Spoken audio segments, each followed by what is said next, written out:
Graça e paz da parte de Jesus. Como vai você, sua família? Espero que você esteja bem. E se você não estiver bem, Deus é mais, Deus é maior. Ele é poderoso para fazer infinitamente mais, além daquilo que pedimos ou pensamos, segundo o seu poder que opera em nós. Para isso estamos aqui juntos, para orar, adorar, ouvirmos a palavra de Deus e darmos ao Senhor o nosso culto. Vamos orar? Amado Pai, obrigado pela oportunidade de cultuá-lo nesta semana da Páscoa, nesses dias que antecedem a chamada Sexta-feira Santa e o domingo da ressurreição. Aqui estamos, ó Pai, às vésperas destas datas tão importantes para nós cristãos, a fim de que nós recordemos o teu sofrimento, o teu sacrifício e também celebremos a sua ressurreição e a sua vitória sobre o pecado, o diabo, o mundo e o mal.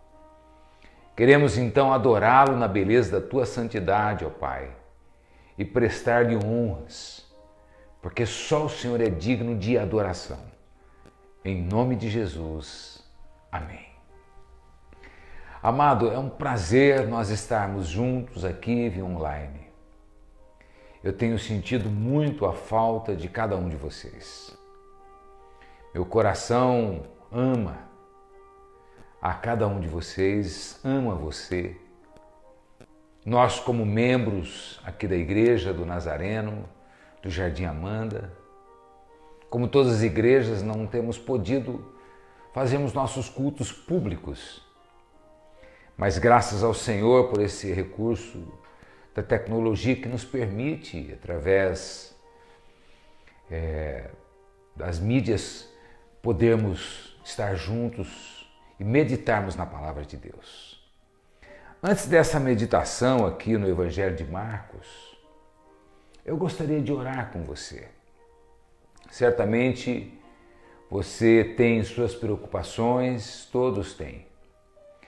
Porém, Jesus disse há quase 2000 anos atrás: não andeis preocupados com coisa alguma.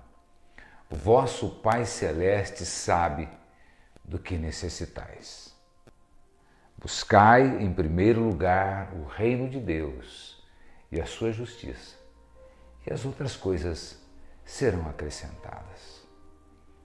Então eu quero que você agora pense naquilo que tem afligido, entristecido você. Pense também naquelas pessoas que pediram oração para você, ou as quais você tem orado por elas continuamente. Vamos orar? Você crê? Nós cremos. Pai querido, obrigado por podermos falar com o Senhor sem nenhuma barreira e ainda mais com a intercessão do Espírito que leva a Deus nossas orações. Queremos agradecer o nosso Senhor e Salvador Jesus, que nos deu acesso ao trono da graça, a fim de podermos obter graça em ocasião oportuna. Pai, hoje é o melhor momento da nossa vida, porque o hoje é tudo que temos. O passado ficou para trás, o futuro virá, se o Senhor permitir, mas hoje é o momento em que nós aqui estamos, ó Pai, batalhando pela fé, que uma vez por todas foi dada aos santos. Colocamos diante do Senhor, ó Pai, todos os pedidos de oração de todos os irmãos, de todas as irmãs, de todas as famílias que nos veem agora. Cada pessoa, cada familiar, cada parente, cada amigo, cada trabalho, cada um na sua luta diária, cada um com suas contas, com as suas dificuldades de saúde ou de relacionamentos, ou até suas dificuldades emocionais. Pai, o Senhor que é compassivo, benigno e bondoso, que está sempre com a mão estendida. Agora, ó Deus, possa o Senhor atingir cada um e cada necessidade. Toma, ó Deus, aquilo que nós tomamos para nós, toma para o Senhor.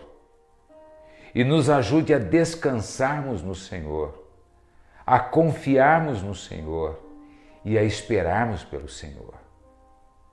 Nós cremos e agradecemos desde já pelas respostas que o Senhor nos dará a nós e àqueles por quem estamos pedindo, em nome de Jesus. Amém.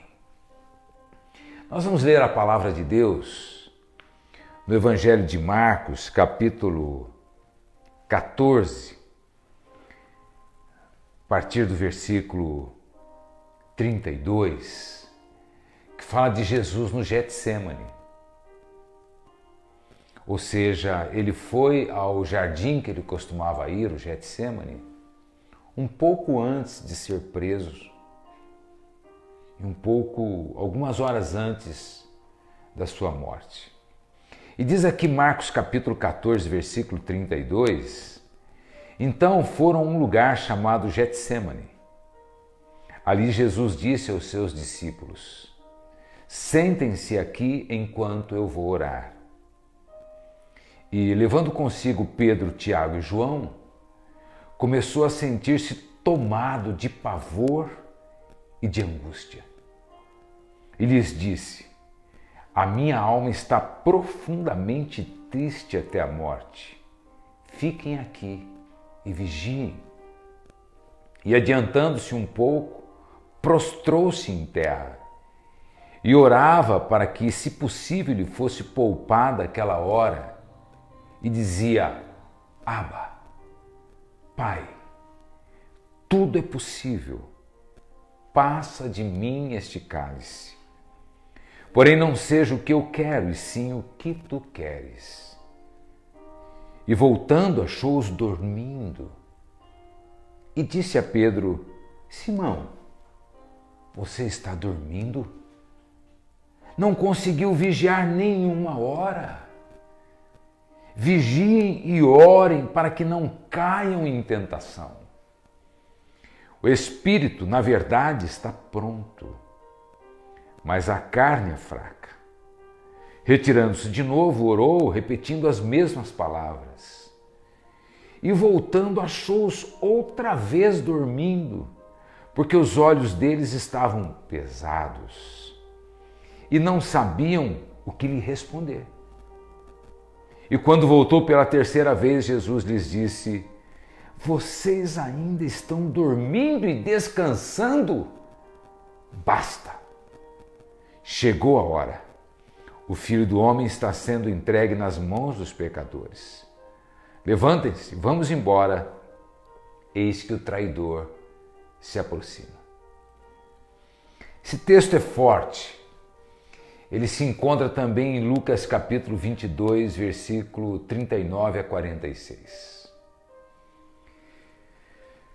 Forte porque o Senhor já estava sentindo as agonias da cruz antes da cruz.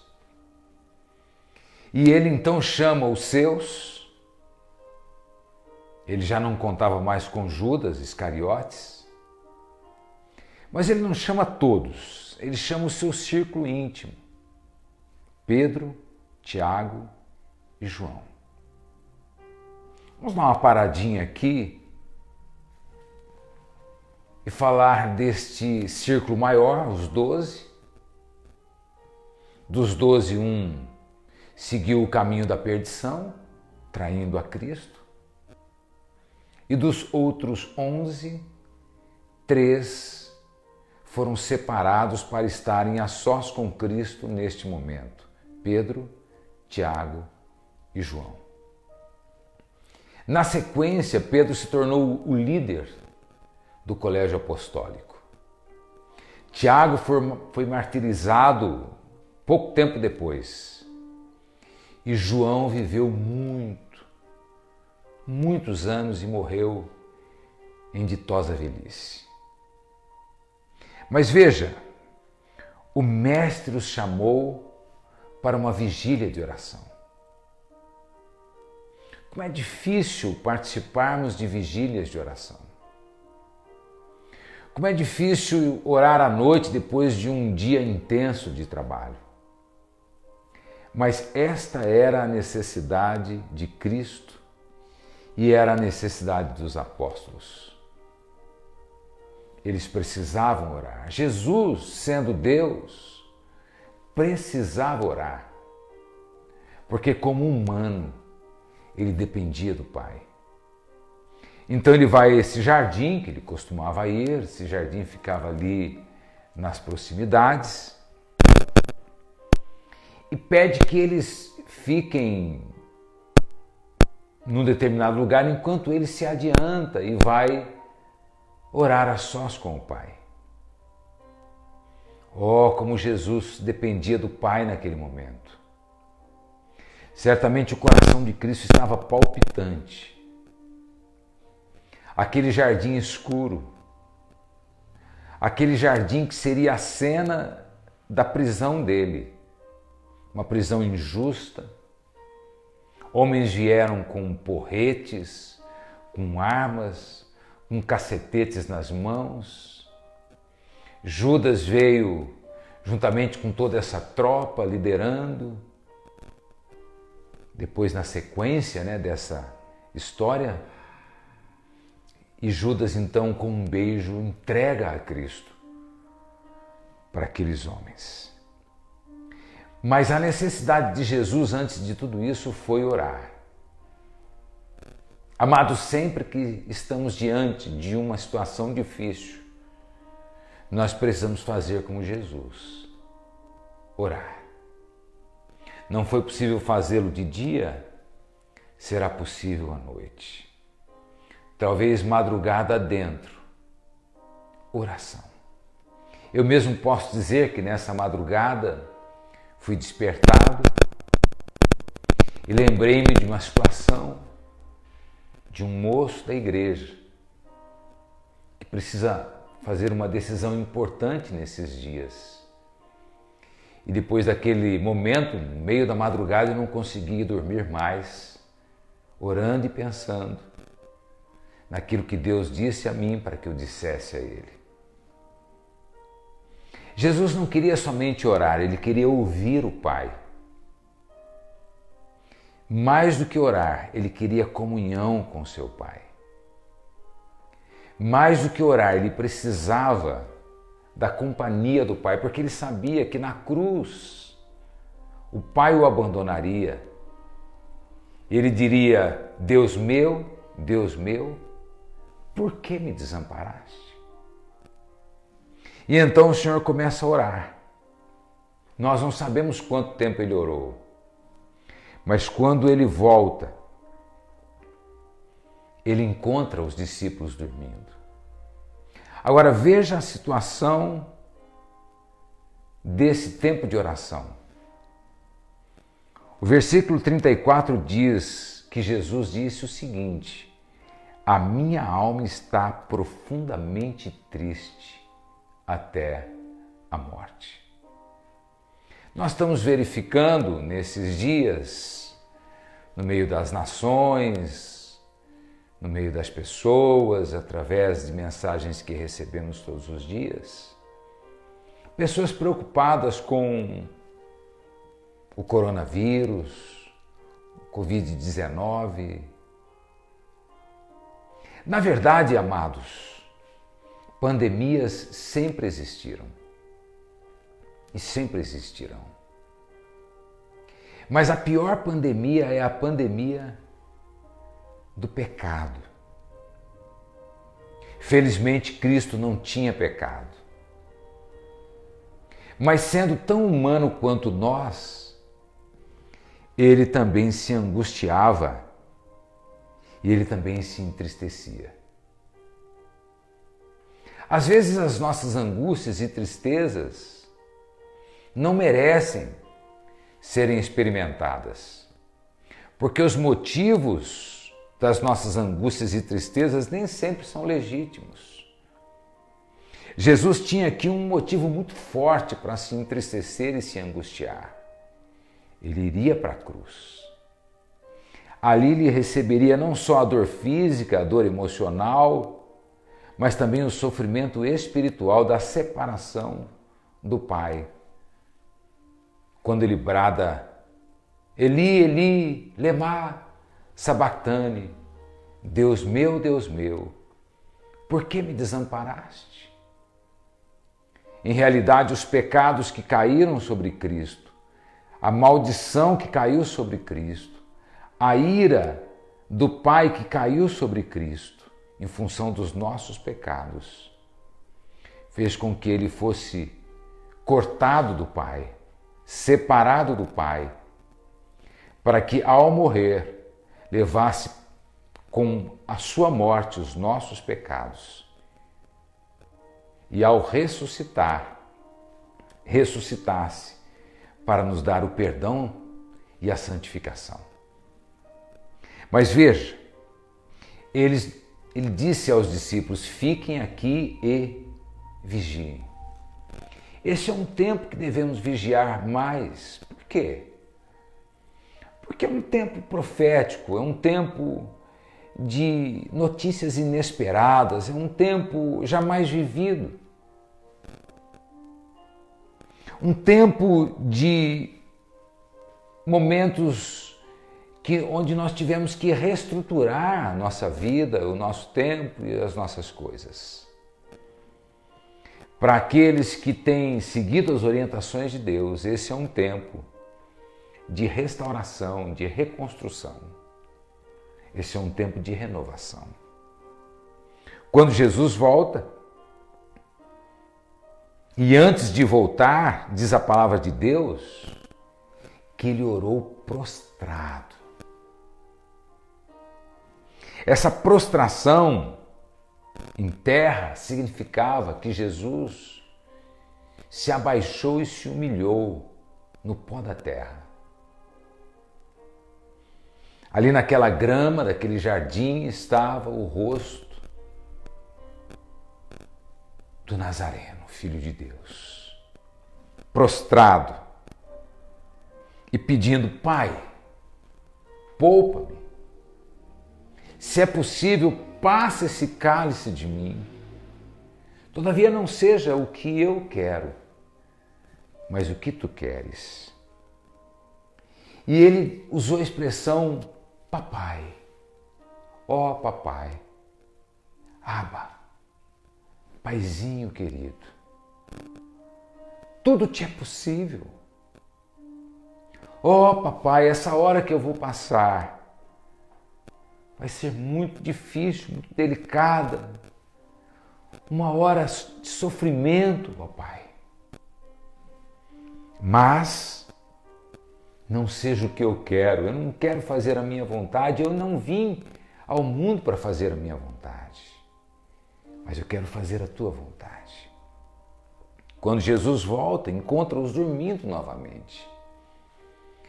Irmãos, será que no meio desta pandemia ainda há pessoas que conhecem o Evangelho, que pertencem a Cristo? Será que há pessoas que estão espiritualmente dormindo? Será que no meio de todos esses sinais que anunciam a volta de Cristo, será que ainda há pessoas indiferentes, apáticas? Será que ainda há cristãos que estão na mesmice, patinando? Que isso não esteja acontecendo, queridos. Que tudo isso não nos traga desânimo.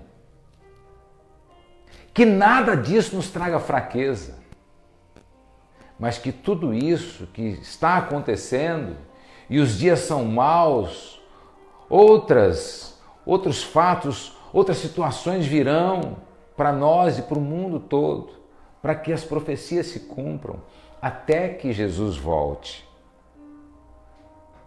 Nós não podemos dormir, nós precisamos vigiar, nós precisamos orar, porque esse é um tempo onde Deus está agindo de maneira maravilhosa, mas também é um tempo de tentação.